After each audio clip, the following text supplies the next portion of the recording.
بسم الله الرحمن الرحيم. ثم هبة من هبة، ثم هبة لإصلاح البلاد، وثم هبة لتخريب البلاد. الهبة اللي بعثتها الصين لرفيق عبد السلام وزير الخارجية سابقا في حكومة الترويكا، عملوا المستحيل وفي الاخر كركروه قدام القضاء.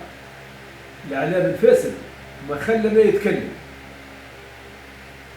اعلام العار ما خلى ما يتكلم على رفيق عبد السلام، على الهيبه نتاع الصين وقتها باش يعملوا بها مؤتمر مانيش عارف وين بالضبط. ما خلوا له حتى شيء، معناها هانوه.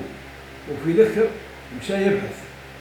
والباجي قايد السبسي وقت تجيه زوز كراهب من اغلى الكراهب، مرسيدس بلاندي وتويوتا بلاندي، يجي نور الدين بن شيتا نتاعو وهو بيدو يقول لك لا هذوما راهم بعثوهم لي باش نحمي بهم روحي، انا راني معناها مهدد بالاغتيال، دونك زوز كراهب هذوما باش نحمي بهم روحي، باش حتى كي يضربوه بكرطوش هيك ولا هيك هذا يجي في السياره البلانديه ما يصير حتى شيء، وينجم يبيعهم وينجم بالمال الفاسد نتاعو نتاع الكراب هذا. وحتى الكراب هذه ما تسماش هبه، هذه الباجي قائد السبسي عطتهم الامارات العربيه اللي هي معروفه ضد الثورات العربيه باش يخرب بها الانتخابات ويخرب بها الثوره التونسيه. هذه هي القصد من الرشوه، عباره رشوه من عند الامارات العربيه للباجي قائد السبسي باش ما يخليش الانتخابات تصير وباش ما يخليش البلاد تطريق.